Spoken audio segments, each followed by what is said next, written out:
Pendant les 52 minutes qui vont suivre, cette jeune femme va faire quelque chose d'exceptionnel dans notre monde agité et bruyant. Rien.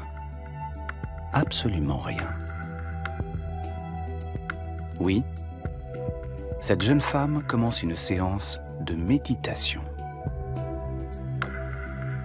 Comme elle, ils sont de plus en plus nombreux dans le monde à fermer les yeux quelques minutes par jour pour mieux dompter le flot de leurs pensées. Jamais les sagesses orientales n'avaient à ce point rencontré les savoirs occidentaux. La méditation a été acceptée dans la société occidentale parce que nous avons beaucoup d'études scientifiques à la fois sur son efficacité mais aussi sur son impact sur notre cerveau et notre santé. À la lumière des scanners, chercheurs et médecins découvrent qu'en apaisant nos esprits, la méditation modifie de nombreuses régions de notre cerveau et influence peut-être même l'ensemble de notre organisme. Ce qui concerne l'esprit concerne le corps. Ce qui concerne le corps concerne l'esprit. C'est une fantastique conversation. Entraîner notre esprit aurait-il alors un effet réel sur notre corps? Méditer pourrait-il même, dans certains cas, nous aider à guérir? De plus en plus, la méditation et la médecine deviennent comme les deux faces d'une même pièce. Aujourd'hui, de plus en plus de médecins s'inspirent de traditions millénaires pour changer leur manière de soigner.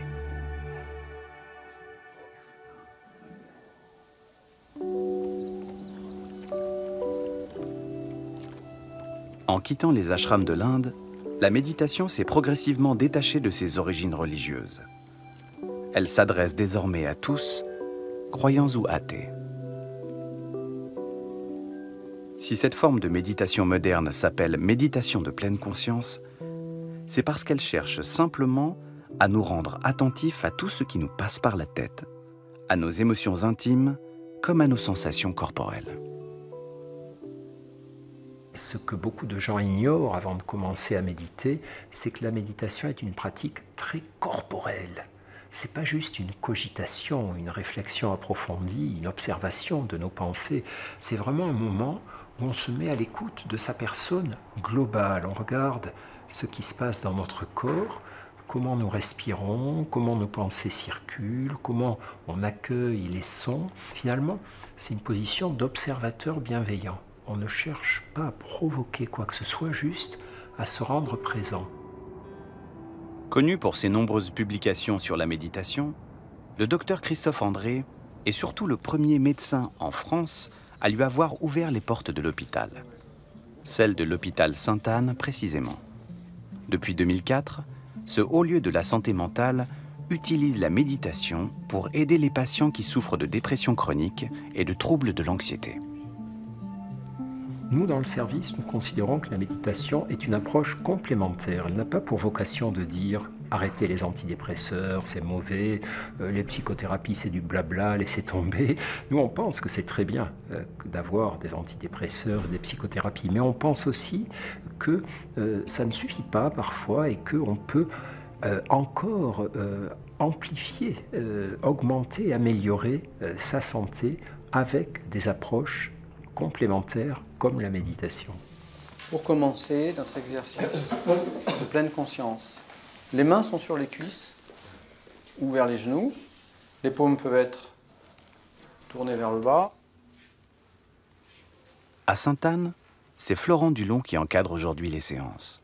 Pendant 8 semaines d'affilée, il applique un véritable protocole thérapeutique qui alterne entraînement à domicile et rendez-vous hebdomadaire à l'hôpital. Vous allez ouvrir votre main. Je vais vous mettre ce petit truc dans la paume de la main.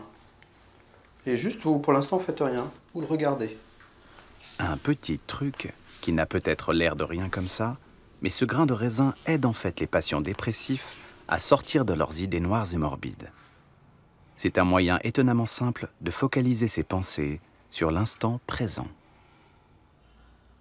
Découvrant sa texture, donc on peut appuyer un petit peu avec la pulpe du doigt, le presser un peu entre le pouce et l'index, et puis lentement on va l'amener tout près de l'oreille. et on va le presser un peu et essayer d'écouter le son qu'il produit à notre oreille. Et puis délicatement, on va l'amener de l'oreille aux narines. Et maintenant, doucement, on le descend et on le met dans la bouche, sur la langue. Ce sera toujours le premier pas de la pleine conscience, c'est de voir quand notre esprit, notre mental, nous embarque ailleurs. Chez certaines personnes, ce grain de raisin n'est pas agréable. Chez d'autres, c'est plutôt des commentaires ou de jugements. Pourquoi il nous fait faire cet exercice? Et c'est de venir accueillir et prendre en compte tout ça, toutes ces pensées qui viennent nous mettre en dehors de l'exercice. Et l'idée, c'est pas du tout de faire abstraction de ça, mais c'est d'en prendre conscience et toujours, pour nous entraîner, en revenir au moment présent et à l'exercice tel qu'il est demandé.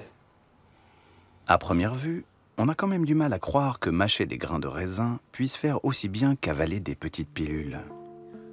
C'est pourtant ce qu'a constaté Nathalie, victime d'attaques de panique récurrentes depuis son enfance.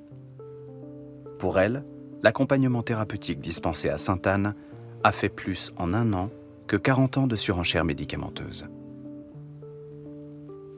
Depuis que je médite, les attaques de panique se sont vraiment espacées, elles sont beaucoup plus rares. Bon, les médicaments, ponctuellement, ils peuvent aider. Je ne prends plus du tout d'antidépresseurs, mais par contre, les anxiolytiques, il peut m'arriver d'en prendre de manière très très ponctuelle, mais plus du tout de manière régulière.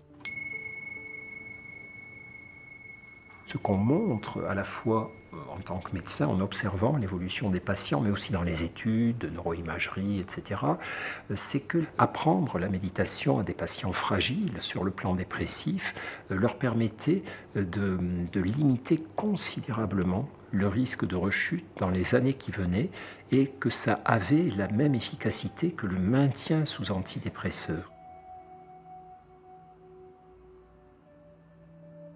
L'expérience menée depuis 15 ans à Sainte-Anne confirme le résultat d'études cliniques conduites en Europe et en Amérique du Nord. Quand on a déjà connu 2 épisodes dépressifs majeurs, méditer 20 minutes par jour réduit de 50% le risque de rechute.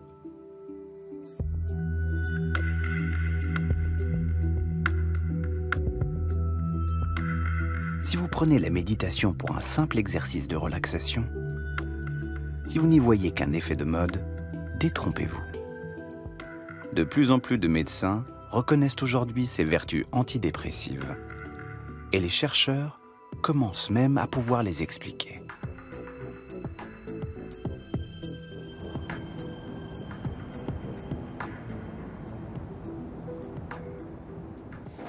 À Boston, la neuroscientifique Gaëlle Desbordes s'intéresse à l'action de la méditation sur une petite région du cerveau particulièrement impliquée dans les troubles de l'humeur et de l'anxiété. Ah là, je pense qu'on la voit bien. Cette région, constituée de 2 petits lobes symétriques, s'appelle l'amygdale. L'amygdale, c'est une partie du cerveau limbique qui est donc impliquée dans les émotions. Donc l'amygdale est souvent décrite comme le centre de la peur ou de l'anxiété ou de l'angoisse. Les personnes qui souffrent de troubles d'anxiété ou de traumatisme ont eu plus d'expériences qui engagent l'amygdale. Donc l'amygdale a grandi. Et l'une de mes hypothèses, c'est que les effets sont réversibles. Méditer permettrait-il alors de réduire l'activité anormale de l'amygdale, voire même d'en modifier la taille? Pour le savoir, Gaëlle Desbordes propose à des patients dépressifs de participer à un stage de 8 semaines de méditation. Elle les fait passer sous scanner au début et à la fin de l'entraînement. Vous allez voir des phrases apparaître sur l'écran et vous allez devoir réagir en fonction de ce qu'elles représentent pour vous. D'accord? Ça va?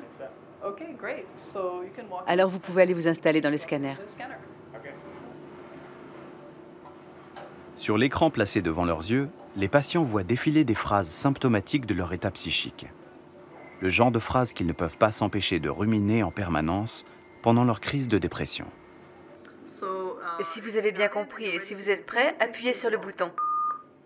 Super, on peut commencer. Je suis nul, je suis nul, je suis nul, je suis nul. Ils doivent laisser les mots résonner en eux pendant 20 secondes avant d'essayer de s'en libérer totalement. Un exercice a priori tout simple, sauf quand l'amygdale ne fonctionne pas normalement. Au moment où on leur demande de laisser aller, l'amygdale va rester active trop longtemps, ce qui est l'une des caractéristiques du trouble dépressif. Et donc on pense qu'après leur formation de 8 semaines de méditation, les sujets seront capables de désengager l'amygdale et donc renormaliser en fait comment leur cerveau répond aux émotions. Dans son groupe de contrôle, chez des sujets en bonne santé, Gaëlle a constaté que 8 semaines de méditation réduisent effectivement l'activité de l'amygdale. Elle espère à présent mettre en évidence le même phénomène chez les personnes souffrant de dépression. On pourrait ainsi scientifiquement démontrer que la méditation modifie la structure même de notre cerveau, ou du moins de certaines aires cruciales pour notre santé. Le but de ces études neuroscientifiques, c'est d'avoir des données qui démontrent l'efficacité de ces interventions à base de méditation, mais aussi par quel mécanisme elles fonctionnent, et peut-être aussi de prescrire des interventions de méditation comme une forme de thérapie qui soit reconnue, qui soit validée scientifiquement, déterminer combien de temps les gens doivent pratiquer, est-ce qu'il est nécessaire de le faire tous les jours, est-ce qu'il est nécessaire de le faire pour une durée déterminée ou pas, c'est ce qu'on espère pouvoir démontrer dans les années à venir. Quand le programme de Gaëlle Desbordes sur l'amygdale livrera ses résultats définitifs, cela permettra d'améliorer encore la prise en charge des patients et de traiter durablement les troubles dépressifs.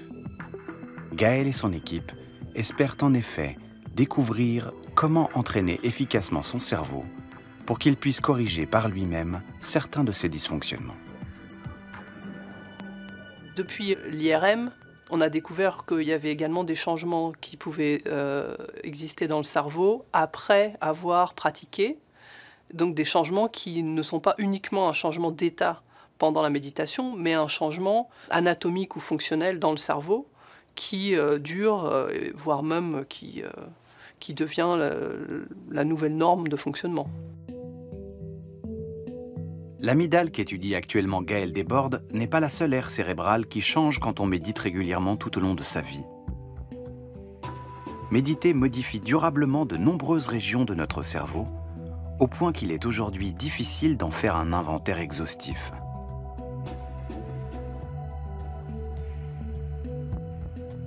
Alors non. Définitivement non. Notre méditante ne fait pas rien depuis qu'elle a fermé les yeux. Elle stimule intensément ce que les spécialistes appellent neuroplasticité.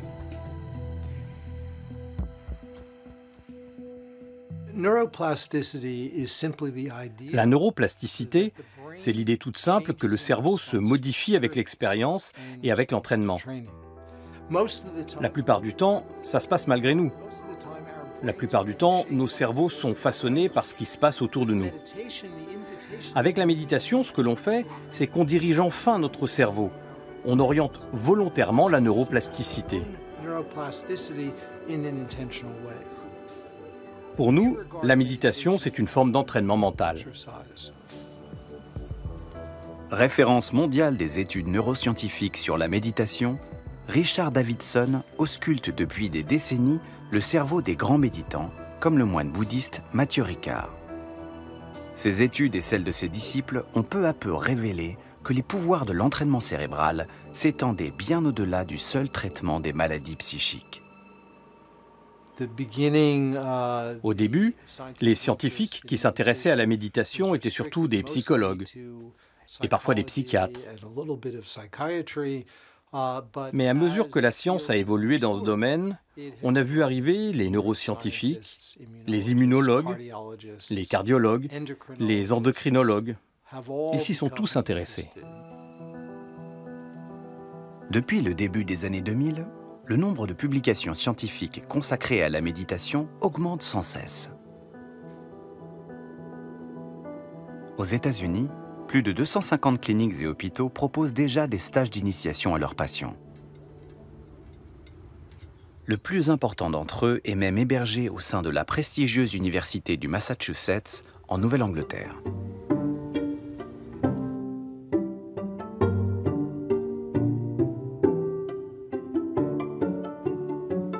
le Center for Mindfulness de Worcester, c'est un peu la Mecque de la planète méditation, le temple de la pleine conscience.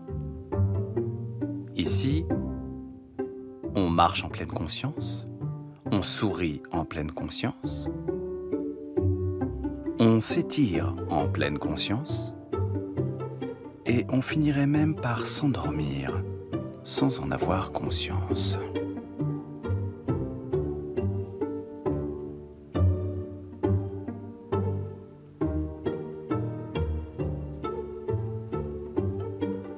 Comme si l'on allait pouvoir soigner toutes les maladies du monde à coups de sonnette magique.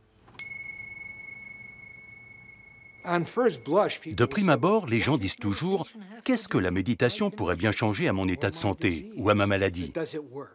Est-ce que ça marche ?» Les gens qui viennent ici ont toutes sortes de maladies.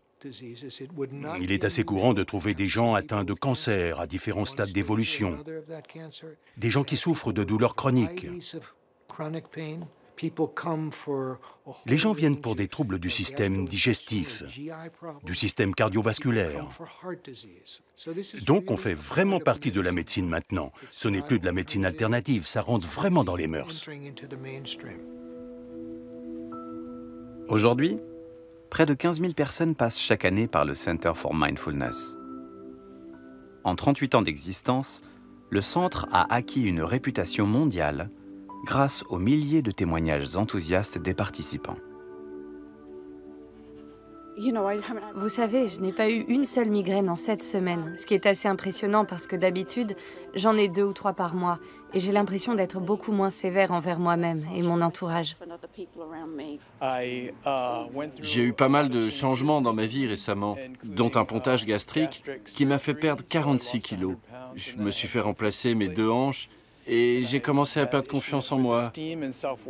Donc j'ai pensé que la méditation serait une bonne manière de travailler sur mes problèmes. Et ça a marché. Ça marche certainement puisqu'ils le disent tous. Mais pourquoi? S'agit-il simplement d'un effet d'autosuggestion ou y a-t-il quelque chose de plus? Depuis 1979, un homme cherche à comprendre ce qui se passe vraiment derrière ses yeux clos et ses corps immobiles. Cet homme, c'est Jon Kabat-Zinn, le fondateur du Center for Mindfulness. C'est lui qui, le premier, rapprocha les sagesses orientales de la médecine occidentale. Importer le yoga et la méditation chez nous, cette idée a l'air vraiment bizarre comme ça. Et en 1979, elle avait même l'air complètement folle. Comme si j'étais une sorte de hippie en plein trip qui venait profiter du système hospitalier et du système de santé en général. Considéré comme l'inventeur de cette méditation thérapeutique, Jon Kabat-Zinn pouvait à première vue passer pour l'un de ces gourous un peu étranges qui pullulaient dans les années 70. C'est pourtant au sein du très sérieux Institut technologique du Massachusetts, le fameux MIT, que ce chercheur en biologie moléculaire codifia pour la première fois le cycle de 8 semaines qu'on applique aujourd'hui de Boston à Paris. Notre première méditation se fera en mangeant. Je vais vous distribuer des grains de raisin secs et la consigne, c'est de les prendre simplement dans votre main et de les regarder comme si vous n'en aviez jamais vu auparavant. Si cette scène vous dit peut-être quelque chose, si rien ne semble avoir changé depuis 40 ans, c'est que le programme conçu par Jon Kabat-Zinn avait vu juste dès le début. Il s'était attaqué avant les autres à l'un des plus grands fléaux de notre époque actuelle. Une des choses qui m'ont inspiré, c'est le rapport sur la santé publique de 1979 intitulé « Être en bonne santé ». C'était la première fois que les autorités médicales déclaraient que le stress était un facteur majeur de morbidité et de mortalité. En d'autres termes, un facteur de maladie. Et on en sait maintenant suffisamment pour comprendre que ça affecte les enfants d'une manière particulière, que ça touche les adultes d'une autre manière. L'Organisation mondiale de la santé a bien raison de dire que le stress, c'est la grande pandémie du XXIe siècle.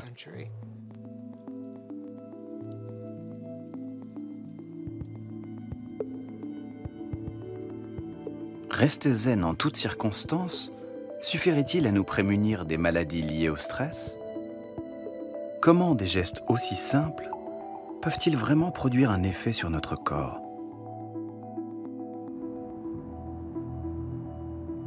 À l'université de Madison, Richard Davidson a démontré que la méditation réduit le stress, mais lutte aussi contre les réactions excessives de notre système immunitaire qui conduisent à des maladies inflammatoires. Une des questions centrales qui revient souvent dans ces études porte sur l'impact de la méditation sur l'inflammation. Parce que l'inflammation est à la source de nombreuses maladies chroniques. On sait que les maladies cardiovasculaires, le diabète, l'arthrose et même des formes de démence comme la maladie d'Alzheimer ont toutes une dimension inflammatoire. Et il y a de bonnes raisons de croire que la méditation a un effet anti-inflammatoire, qu'elle peut agir sur les agents biologiques responsables de l'inflammation. Pour comprendre comment la méditation empêche le stress d'affecter nos défenses immunitaires, les scientifiques ont commencé par reproduire en laboratoire une situation emblématique de la vie moderne. Imaginez que c'est un entretien d'embauche. Vous postulez au métier de vos rêves. On a fait passer un test de stress psychosocial à des gens qui n'avaient au départ aucune expérience de méditation et qu'on a testé avant et après leur formation pour pouvoir les comparer à des méditants expérimentés. Ce test, appelé test de Trier, permet aux scientifiques de mesurer les réactions de notre organisme quand nous sommes soumis à une pression intense ou prolongée. Vous avez 5 minutes pour expliquer à ces deux personnes pourquoi ce travail est fait pour vous, pourquoi votre candidature est la meilleure. Il y a une caméra et un micro. Cet entretien sera intégralement enregistré. Ils doivent improviser un discours et ensuite faire du calcul mental. La combinaison des deux est très efficace pour susciter le stress sur le plan psychologique et physiologique. Votre temps est écoulé. Laissez vos notes sur la table et dirigez-vous vers le micro. Chez la plupart d'entre nous, le stress est l'exemple type d'une stratégie d'adaptation-réaction. Le rythme cardiaque augmente, on transpire abondamment, on rougit, et tout ça est lié à des changements dans notre métabolisme. Quand nous nous sentons menacés, notre système endocrinien libère en toute urgence des messagers chimiques, les hormones. Elles fournissent un brusque et utile surplus d'énergie à notre organisme, mais l'une d'elles, le cortisol, peut aussi avoir des effets délétères sur la santé. C'est la surproduction de cortisol qui provoque l'affaiblissement général de nos défenses immunitaires et favorise du même coup les réactions inflammatoires. Le cortisol est une hormone de stress qui est sécrétée par les glandes surrénales. Elle active certaines régions du cerveau pour permettre à l'organisme de répondre efficacement à une éventuelle menace. Mais si on la stimule trop, alors ce mécanisme, qui est très utile dans certaines circonstances, finit à l'inverse par provoquer des maladies. Méditer permettrait-il de réguler le taux de cortisol et de limiter ainsi ses effets négatifs sur notre santé? Maintenant, on va prélever un échantillon de votre salive. Prenez ce coton et mettez-le dans votre bouche. Gardez-le pendant 1 minute. Les prélèvements de salive effectués avant et après un entraînement de 8 semaines à la méditation ont confirmé l'intuition des chercheurs.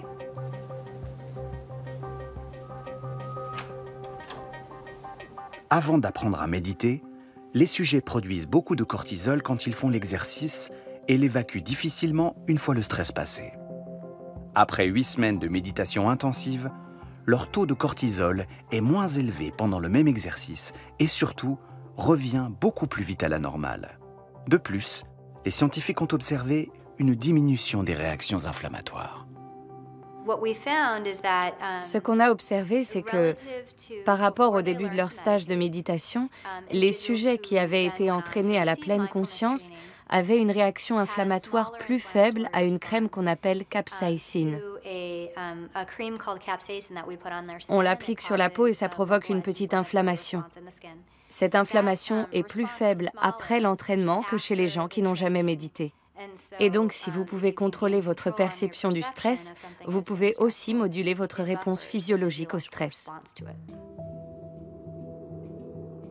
Ah, les étonnants pouvoirs de l'entraînement mental. Ainsi donc, notre méditante ne muscle pas son cerveau en vain, elle lui donne aussi les moyens d'agir sur l'ensemble de son corps, au point de modifier ses équilibres complexes que les scientifiques appellent joliment psycho-neuro-immuno-endocrinologiques, parce qu'ils unissent nos pensées, nos émotions et leurs effets sur la santé. Ce sont les interactions permanentes entre corps et esprit qu'on cherche aujourd'hui à mieux prendre en compte dans le traitement des patients.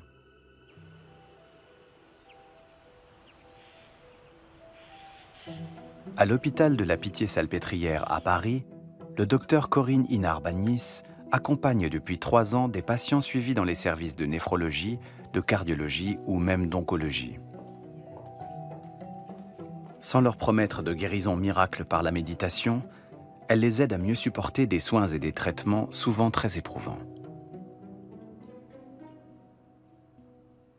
Nous pouvons, à travers la respiration, nous reconnecter à nous-mêmes, à l'intérieur. Être présent aux sensations de l'air qui entre et qui sort d'instant en instant. En observant les sensations dans les épaules, dans le haut du dos.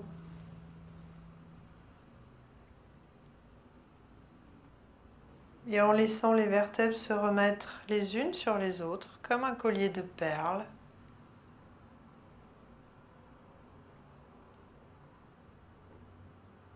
Et puis en se préparant à terminer cet exercice, quand c'est bien pour vous, à reprendre contact avec le groupe. Quand on a une maladie et qu'on a un corps qui ne répond pas à nos attentes parce qu'il est malade, on a tendance à plus trop s'en occuper. Et on a un certain nombre de témoignages de patients qui disent que leur expérience de la méditation, ça leur a permis de sentir à nouveau certaines parties de leur corps qu'ils n'écoutaient plus, et du coup d'être plus actifs quelque part dans leur traitement, puisqu'ils étaient plus en capacité de dire bah, « tiens, c'est bizarre, j'ai telle ou telle sensation dans le corps, est-ce que c'est un effet secondaire du traitement, est-ce que c'est ma maladie qui évolue ?» et de pouvoir en parler avec l'équipe médicale. Quand on doit vivre toute sa vie sous surveillance médicale, apprendre à repérer l'évolution des symptômes, s'entraîner à contrôler les réactions de son organisme, savoir anticiper les malaises avant qu'ils ne surviennent, offre bien plus qu'un peu de douceur dans un monde de lutte. C'est même ce qui permet à Joyce de vivre aujourd'hui presque normalement, malgré son insuffisance cardiaque. J'ai un court-circuit électrique au niveau du cœur qui fait que quand mon cœur s'emballe, il ne sait plus s'arrêter. Ça me fait des problèmes circulatoires parce que le sang circule vite et après ça stagne et ça forme des caillots de sang. Et du coup, je peux avoir des phlébites, donc phlébites, suspicion d'embolie pulmonaire et si ce n'est pas traité, un AVC. Moi, au début, je l'ai très mal vécu d'apprendre que j'avais un problème cardiovasculaire à 39 ans. Le choc, c'est dire, ben voilà, ça freine un peu sa façon de vivre. On voit les choses différemment. Là, depuis la pratique de la méditation, j'ai diminué le nombre de médicaments que je prends. Et j'arrive à mieux gérer, en fait, quand j'ai les phases de tachycardie. Parce que ça peut arriver à n'importe quel moment. Je veux que mon esprit soit plus fort pour m'aider à guérir, ben je pratique au quotidien. Et j'ai poussé le vice un peu à ne pas faire de méditation de façon volontaire pendant 1 mois, pendant plusieurs mois. Et c'est un peu maso, mais en fait, je me rends compte qu'il y a des incidences au niveau de ma santé. Et du coup, je me dis, ben, ça sert à quoi de s'amuser à ça? Donc du coup, je suis revenue vite fait, bien fait, à refaire ma méditation au quotidien. Hier, les patients se contentaient de suivre passivement leur traitement. Aujourd'hui, ils sont de plus en plus nombreux à souhaiter que quelque chose change au royaume d'Hippocrate. Mais que peut-on vraiment attendre de la méditation quand on a mal dans son corps et pas seulement dans sa tête? Méditer peut-il soulager efficacement la douleur dont se plaignent les malades à l'hôpital? En Occident, dans la médecine contemporaine, on utilise une énorme quantité de médicaments pour traiter les problèmes de douleur, ce qui augmente la dépendance à ces médicaments partout dans le monde. Et c'est un sérieux problème. Or, il se trouve qu'on comprend aujourd'hui beaucoup mieux les circuits neuronaux qui interviennent dans les phénomènes de douleur.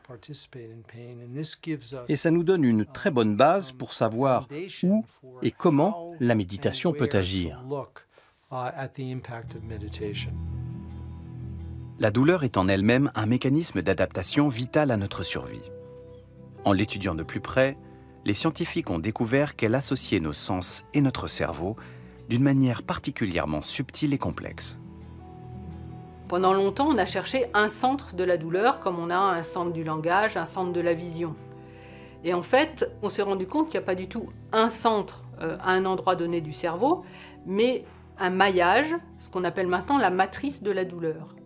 Et ce qui veut dire qu'effectivement, on a un circuit qui part en général de la périphérie, des organes, et qui monte par la moelle épinière jusque dans le cerveau.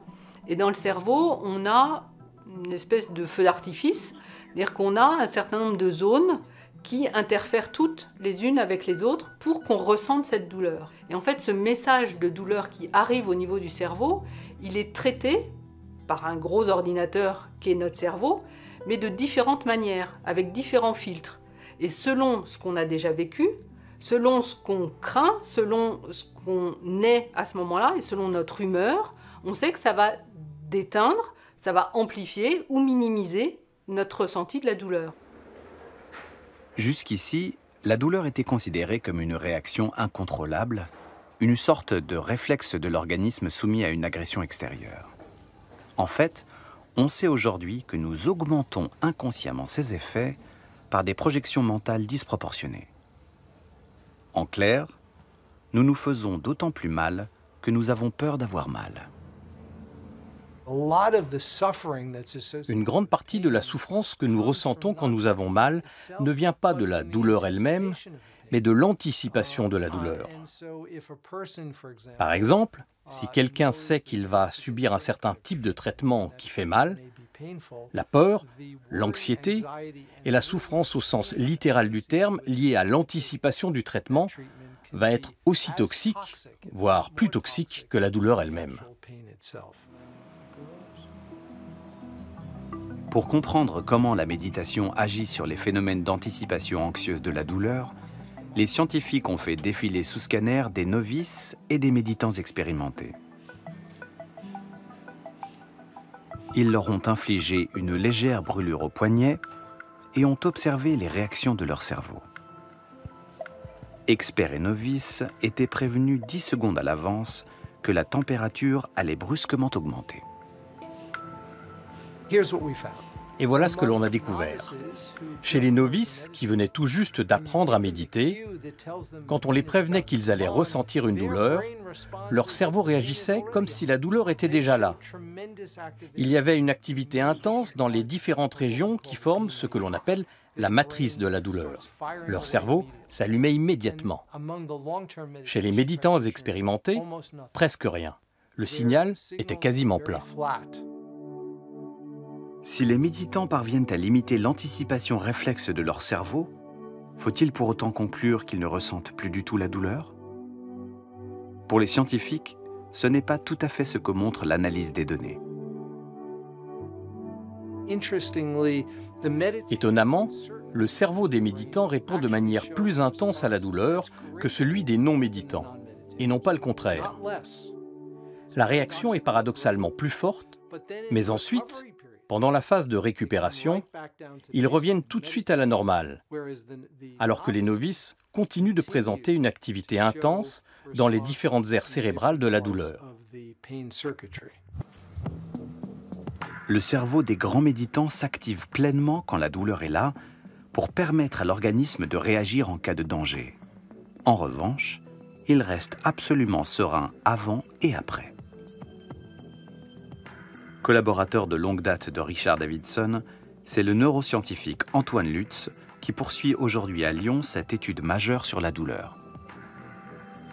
Nous, finalement, on essaie de comprendre au niveau neuronal qu'est-ce qui se passe et qu'est-ce qui expliquerait les résultats cliniques que l'on a pu trouver sur l'impact de la pleine conscience sur la douleur. On va se pencher notamment sur une région qui s'appelle l'insula, qui reflète tous les processus du ressenti de la douleur. L'insula, qu'étudie Antoine Lutz, est une région encore méconnue de notre cerveau. Cachée dans les replis du cortex, c'est grâce à elle que nous pouvons prendre conscience des signaux renvoyés par nos sens. C'est là, sans doute, qu'un influx douloureux se transforme en sensation douloureuse. L'insula, c'est une région qui va d'une part, de sa partie postérieure, coder la localisation de la douleur. C'est une région qui dit dans quelle partie du corps se produit la sensation douloureuse. Mais l'autre partie de l'insula, la partie plus antérieure, est impliquée dans des phénomènes d'anticipation de la douleur. Pour son étude sur l'insula qui vient tout juste de commencer, Antoine Lutz et son équipe vont observer pendant plusieurs mois comment évolue le cerveau de novices qui découvrent la méditation. Respirez naturellement, comme à l'ordinaire, et cela à votre rythme. Les premiers résultats montrent que les méditants expérimentés présentent un volume de tissu cérébral plus important dans l'insula et dans certaines régions du cortex préfrontal. Pour Antoine Lutz, c'est peut-être ce qui explique pourquoi la méditation change profondément notre rapport à la douleur. La méditation ne va pas changer l'expérience brute de la douleur, mais elle ne va pas rajouter quelque chose dessus. On va changer la relation que l'on a à la douleur, mais pas changer la douleur elle-même. Et cette distanciation avec la sensation douloureuse pourrait expliquer pourquoi, en pleine conscience, une expérience douloureuse semble moins désagréable.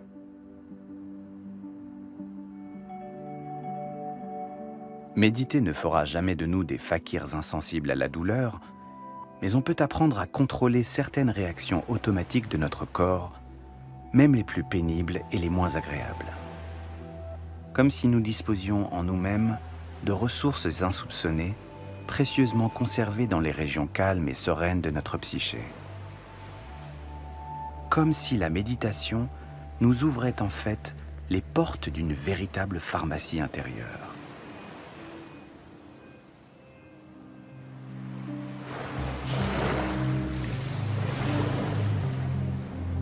Au début des années 2000, une équipe californienne a entrepris de répertorier l'ensemble des effets de la méditation sur le cerveau et le corps de ceux qui la pratiquent. Piloté par le professeur Clifford Saron, le projet Shamatha est l'un des plus ambitieux programmes de recherche jamais entrepris sur la méditation et ses effets sur la santé. Le projet consistait à étudier 2 groupes de 30 personnes qui avaient été tirés au sort pour participer à une retraite de 3 mois au cœur des montagnes rocheuses. On avait élaboré une quinzaine de tâches assistées par ordinateur pour étudier différents aspects de la régulation des émotions, de l'attention, sélective ou soutenue. Le travail est toujours en cours pour analyser les données. Et on est encore loin d'avoir terminé.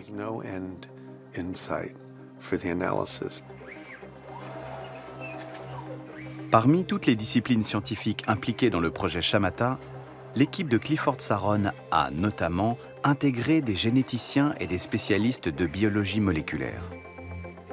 C'était la première fois qu'on osait interroger l'effet de la méditation sur le comportement de nos cellules. Avant cela, il n'avait jamais été démontré que les mécanismes du noyau cellulaire étaient susceptibles de réagir au changement d'état d'esprit ou à l'état mental du sujet. À première vue, difficile d'imaginer que méditer puisse avoir un effet sur les brins d'ADN contenus dans chacune de nos 100 000 milliards de cellules. C'est pourtant l'hypothèse avancée par Elissa Epel, chercheuse à l'Université de Californie-San Francisco. C'est elle qui a convaincu Clifford Saron d'observer les chromosomes de ces méditants. Elle s'intéresse en particulier à ces petites gaines de protection situées à chaque extrémité de nos chromosomes et que les spécialistes appellent télomères. On a les chromosomes, 23 paires dans chaque cellule. Et au bout de chaque chromosome, il y a un petit capuchon, comme le petit bout en plastique de votre lacet de chaussure. C'est ce qu'on appelle les télomères.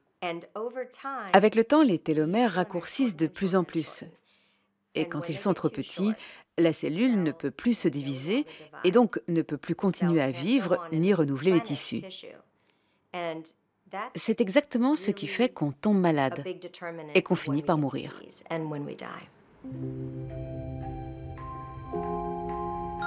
Les télomères jouent un rôle vital pour préserver la santé de notre organisme.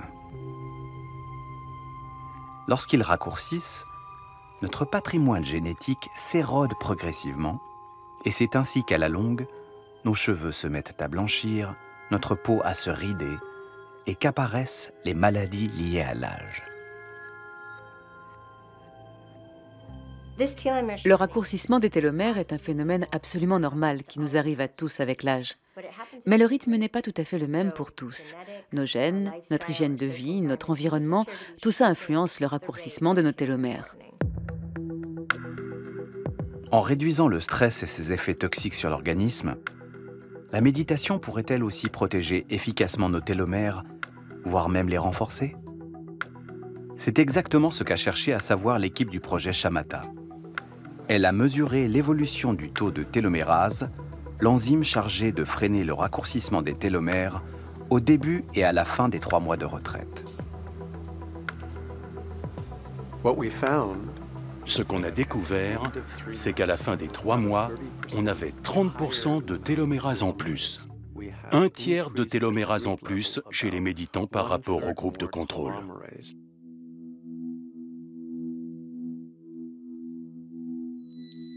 Trois mois de méditation intensive, un tiers de télomérase en plus. Avec cette expérience, on venait de mettre en évidence que la méditation pouvait influencer l'un des mécanismes les plus fondamentaux de notre biologie, le vieillissement cellulaire. Pour toute l'équipe du projet Shamatha, on ne pouvait pas en rester là. Il fallait désormais mesurer les conséquences de ces premières observations sur la longueur des télomères eux-mêmes. Cliff a été le premier à dire « Étudions ça dans le cadre d'une retraite de méditation intensive ». Nous avions fait l'étude Shamatha qui avait donné des résultats très prometteurs. Mais à ce moment-là, on n'avait étudié que l'enzyme, que la télomérase, parce qu'on ne pensait pas vraiment que les télomères pouvaient changer aussi rapidement. Donc Cliff Saron a suivi une retraite de 3 semaines et on a étudié les télomères avant et après la retraite. Cette étude a donné des résultats impressionnants.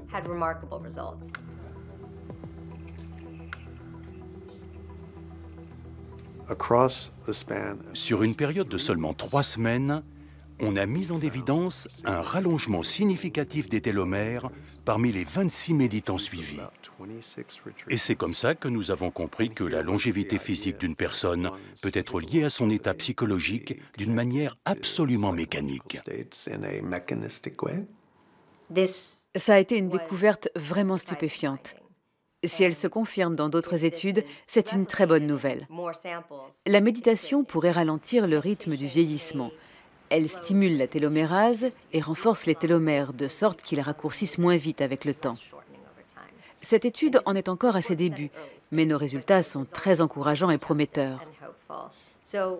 Et quand on dit que nos cellules nous écoutent, que nos télomères écoutent nos pensées et nos émotions, ce qu'on veut dire en fait, c'est que nous avons le pouvoir de créer notre propre environnement biochimique, qu'il soit calme et régénérant, ou à l'inverse, en état de stress permanent. Et ça affecte vraiment nos télomères et la chimie de nos cellules. Rester jeune aussi longtemps qu'on cultive les charmes de l'instant présent. Prolonger sa vie en entretenant son cerveau comme on entretient son corps, la promesse est bien séduisante.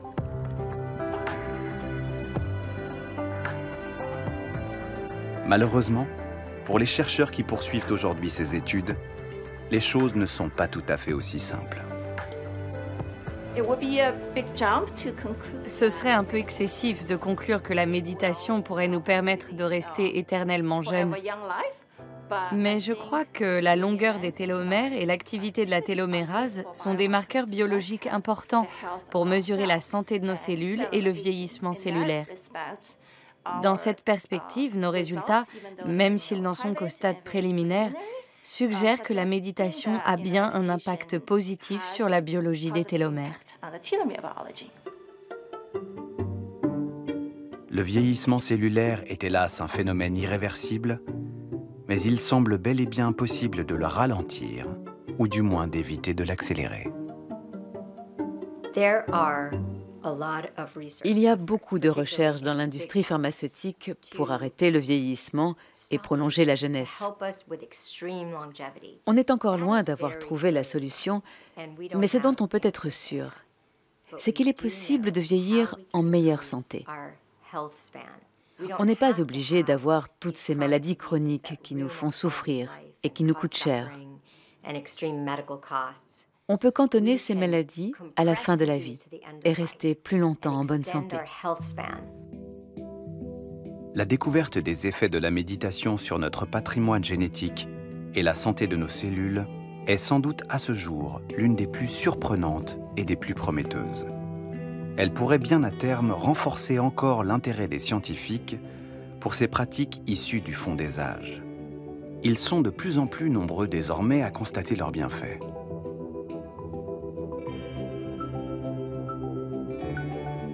À quelques kilomètres de Strasbourg, au sommet du Mont Saint-Odile, on vient aujourd'hui de toute l'Europe pour découvrir leurs vertus thérapeutiques.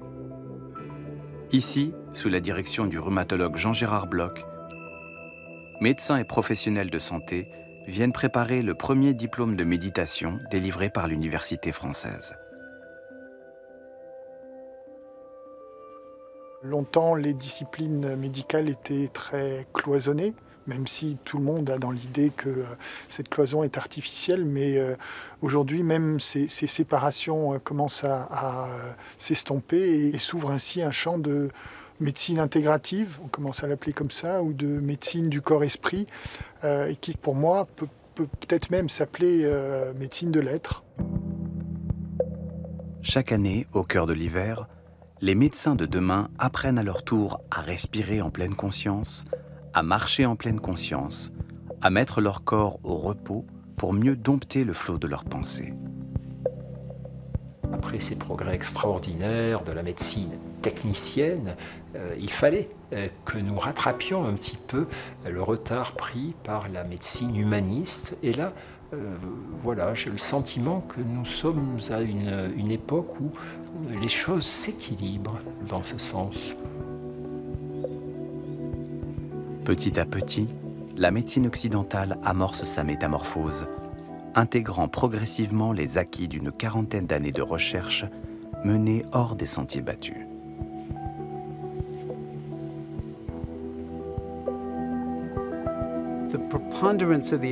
Il y a de plus en plus de preuves qui montrent clairement ce qui se passe quand on arrête un peu de faire quelque chose et qu'on se contente d'être soi-même. Ce qui se passe au niveau de la biologie, au niveau de la respiration, au niveau du cerveau, au niveau du génome ou au niveau des télomères, le bout de nos chromosomes.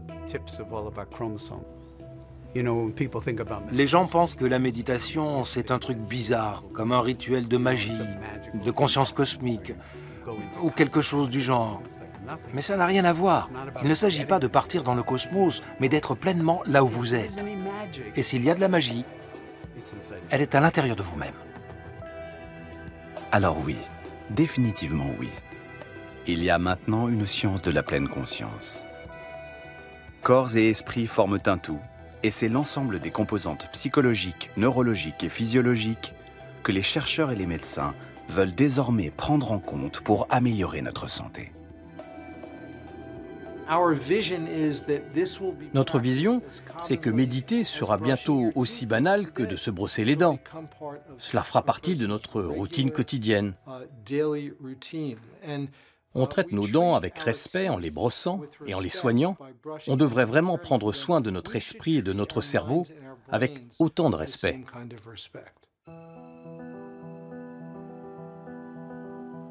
Fermer les yeux pour prendre soin de soi. C'est ce qu'a fait notre méditante pendant presque 1 heure. C'est ce qu'elle fera demain, comme des milliers de personnes dans le monde. C'est ce qu'on peut tous apprendre à faire quelques minutes par jour, doucement, tranquillement, juste en pleine conscience.